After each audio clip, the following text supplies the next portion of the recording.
उसके घर में इतनी गरीबी थी कि जब वो चौथी क्लास में था तो उसके पिता उसकी पढ़ाई छुड़वाकर उसको काम पर लगाना चाहते थे। टीचर के समझाने पर जैसे तैसे पढ़ाई तो बच गई, लेकिन जिंदगी आसान नहीं हुई। उसने अपनी पढ़ाई का खर्च उठाने के लिए होटल में वेटर का काम किया, पिता के काम में हाथ बटाया। वो पढ़ता जा रहा था बिना ये जाने कि उसको बनना क्या है। लेकिन एक बार एक अधिकारी ने उसके पिता से रिश्वत मांगी और उस दिन शेख अंसार अहमद ने यह तय कर लिया कि वो एक अधिकारी बनेगा। महाराष्ट्र पीसीएस की परीक्षा वो पास नहीं कर पाया, लेकिन यूपीएससी की परीक्षा उसने पहली कोशिश में ही न सिर्फ पास कर ली, बल्कि 361वीं रैंक भी हासिल की।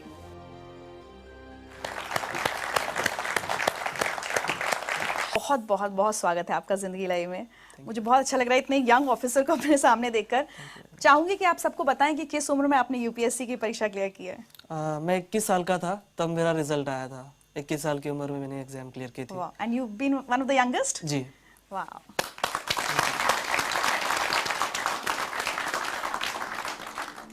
बहुत गरीबी के दिन देखे हैं बचपन में? जी हाँ, बिल्कुल, क्योंकि मेरे पिताजी जैसा एक ऑटो रिक्शा ड्राइवर थे और जो बीपीएल फैमिलीज होती है, बिलो पॉवर्टी लाइन, जो घर आपने देखा अभी, वो घर भी हमें उसी के तहत मिला था। तो एक बिलो पॉवर्टी लाइन की फैमिली में मैं पैदा हुआ था। अच्छा, ये क्या हालात बन गए थे कि आपके फादर को स्कूल जाकर ये कहना पड़ा कि मैं इसको नहीं पढ़ा पाऊंगा? मेरे पिताजी को किसी ने बताया कि इसको पढ़ा के कौन सी नौकरी लगनी है, सरकारी नौकरियां नहीं है और हमारी कम्युनिटी के लोगों को नौकरियां नहीं मिलती, कोई नौकरी नहीं देता, उससे इसको पढ़ा के कोई मतलब नहीं है, आप इसी किसी काम को लगा दीजिए, घर में 2 पैसे आ जाएंगे। एक मैसेज सुनवाते हैं आपको। जब उसके पिताजी स्कूल में आए तो वो बोले उसका नाम निकालने का है, अब वो उसको स्कूल में नहीं रखने का। फिर मैंने बोला क्या करेंगे फिर उसका, वो क्या करेगा? तो उसको कुछ तो भी काम धंधा दे के काम करेगा। तो मैंने बोला ये अच्छा नहीं, और वो जहाँ तक पढ़ना चाहे उसको पढ़ने। इन्हीं की वजह से एक्चुअली मैं आज यहाँ तक पहुँचा हूँ। अगर ये मेरे पिताजी को नहीं बताते तो शायद मैं कहीं रिक्शा चला रहा होता। आपकी अम्मी भी खेत में मजदूरी करती थी घर का खर्च चलाने के लिए? जी हाँ, बिल्कुल। घर का खर्च, और मैं जब पुणे में पढ़ाई कर रहा था तो मेरा भाई भी मुझे पैसे भेज दिया करता था, लेकिन पैसे कभी कभी कम पड़ जाते थे। तो मेरी अम्मी खेत में काम करती थी, लैंड लेबर, तो वो भी उसकी जो कुछ सेविंग होती थी वो मुझे भेज देती थी। चलिए आपके लिए एक और मैसेज। पर आंसर ने पहले पास से रात का भी चिड़चिड़ाक लगा के पढ़ाई करता गया। सो जा बोले होंगे तो नहीं तुम सो जाओ, दिन कभी कभी दिन निकल जाना उसको। जो पहले पास से पहली से नंबर 1 आते गया तो आखिर तक नंबर 1 ही आया उसका। उसकी पढ़ाई को हमने कोई कमी नहीं आने दी, घर का परिस्थिति बताई नहीं हमने उसको कभी।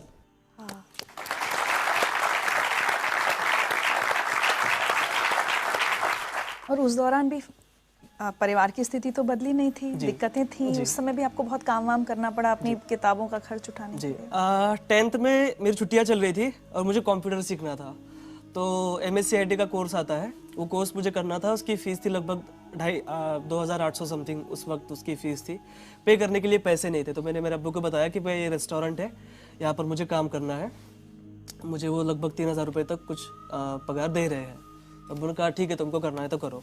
फिर मैं उस रेस्टोरेंट में काम करता था। सुबह 8 बजे से लेकर रात में 11 बजे तक वो काम होता था।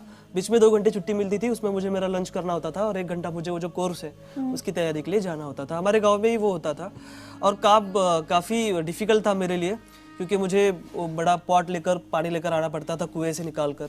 फिर उसके बाद जो कस्टमर्स आएंगे उनको चाय सर्व करना, उनका टेबल वगैरह साफ़ कर देना, ये सब इस तरह का काम एक वेटर का काम था। और उसके बाद जब 10 बजे होटल बंद हो जाता था, गांव में 10 बजे जनरली हमारे बंद हो जाता था, तो 1 घंटा मुझे जो फर्श वगैरह होता था वो सब साफ़ करना होता था बैठ के हाथ से। तो वो काम मैंने किया। My God. तो घर में सिर्फ आप ही सबसे ज़्यादा पढ़े लिखे हैं, बाकी सबकी पढ़ाई छूट गई, काम करने लग गए या शादी हो गई बहनों की? जी, घर में नहीं, पूरी जनरेशन का मैं फर्स्ट ग्रेजुएट हूँ। हमारे पूरी जनरेशन में कोई पढ़ा नहीं है, तो घर का मैं अकेला ही सबसे ज़्यादा पढ़ा लिखा हूँ। और बाकी के जो बहनों की शादी हो गई थी जल्दी, और भाई जब 5th स्टैंडर्ड में था तब से वो मेरे माँ बाप के पास काम करता था। एक मैसेज और सुने। जी। मुझे स्कूल में जाना पसंद नहीं था, यानी मुझे इंटरेस्ट नहीं था उसमें पढ़ने के लिए, पढ़ाई के लिए।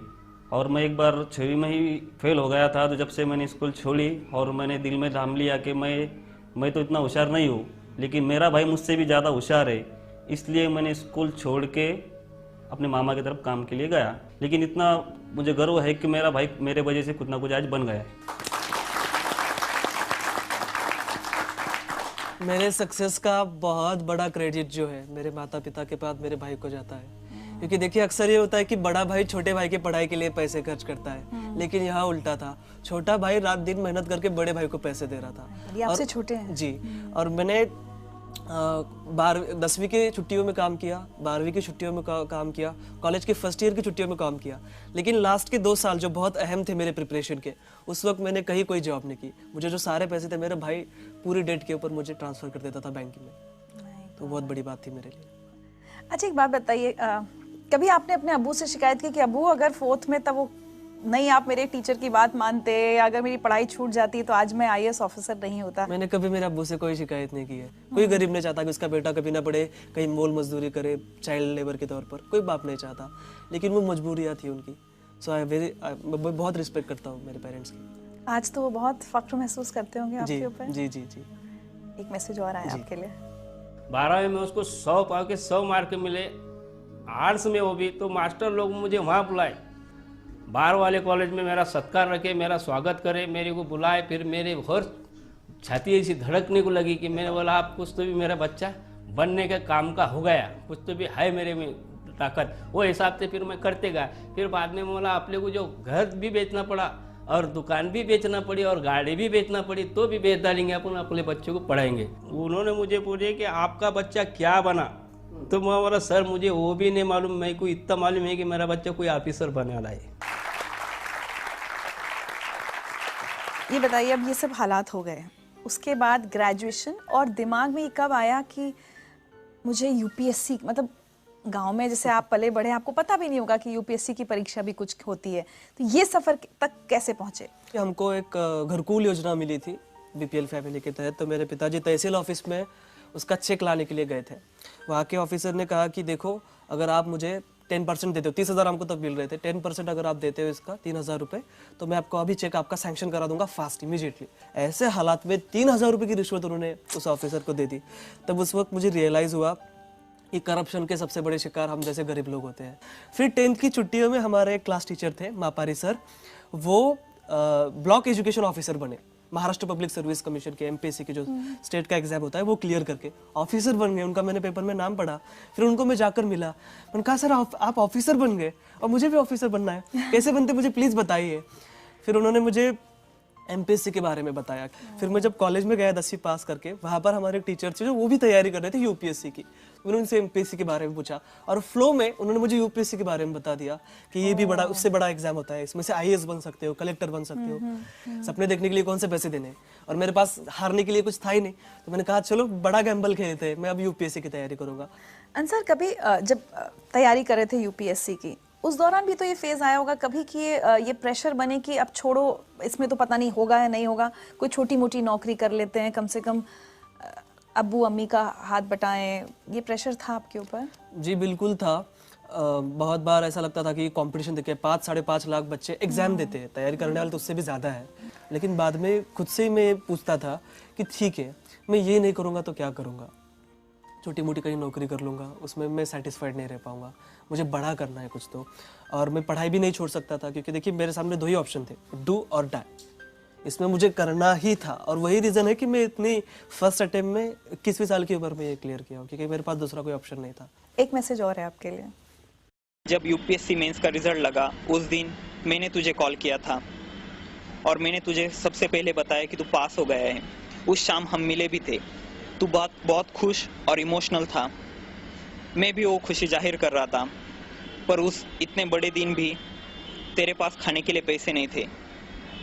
हम दोनों ने हमारे घर पे ही खाना खाया था। मेरे लिए ये बहुत बड़ी बात नहीं है कि मैंने तुझे खाना खिलाया, पर मेरे लिए ये अवसर था कि मैंने इतने कम उम्र वाले एक IAS ऑफिसर के साथ खाना खाया।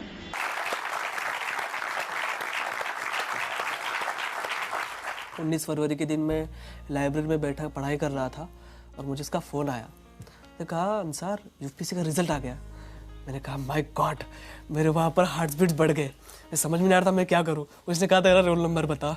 मैंने कहा ले लो भाई। मैंने उसको मेरा रोल नंबर भेजा और उसने मुझे कॉल करके बताया कि कॉन्ग्रेचुलेशन, तुम पास हो गए हो। मैं आपको बता नहीं सकता कि वो खुशी क्या थी। मुझे ऐसा लग रहा था कि मैं सातवें आसमान पर हूँ, मेरे पैर ज़मीन पर ही थे, लेकिन मैं बहुत ज़्यादा खुश था। उस दिन शिव जयंती थी, पूना में नगाड़े बज रहे थे और मुझे ऐसा लग रहा था कि ये मेरे जीत के लिए बज रहे हैं। शिव जयंती के दिन मुझे ऐसा लग रहा था कि मुझे गिफ्ट मिल गया हो कोई। मैं बहुत खुश था। मैं मेरे दोस्तों के पास गया, हमने सेलिब्रेट किया। अब डिसाइड किया कि चलो बाहर खाने के लिए चलते हैं। अब जनरली देखिए, एक रूल तो ये है कि जो कुछ जीतता है उसको ही खिलाना पड़ता है, उसको ही बिल पे करना पड़ता है। लेकिन मेरे फ्रेंड्स को पता था कि बंदे के पास पैसे नहीं है, तो उन्होंने कहा कि यार छोड़ो यार, बाहर क्यों जाना, रूम पर ही खा लेते। तो हमने उसके रूम पर ही खाना खाया था।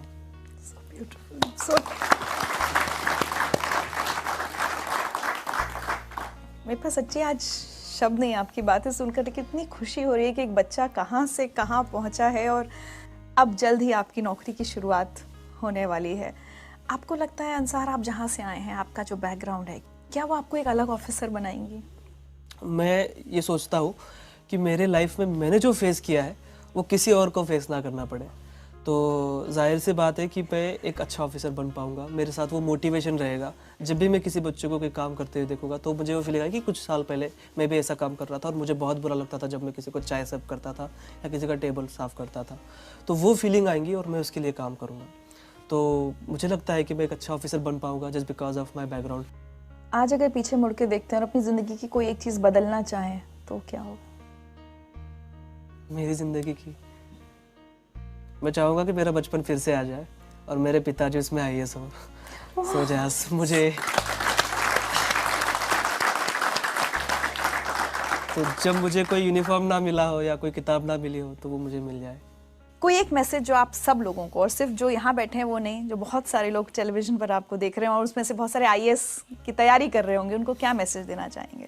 जी, मैं उनको यही मैसेज देना चाहूँगा, एक रिक्शा चलाने वाले का लड़का अगर IAS बन सकता है, जिसने अपनी लाइफ में सारे ऑड्स देखे हो, तो मुझे ऐसा लगता है कि हमारे देश का कोई भी बच्चा, और गरीब से गरीब बच्चा भी, और किसी भी मजहब का बच्चा IAS बन सकता है। आप सभी को मेरी बहुत बहुत शुभकामनाएं।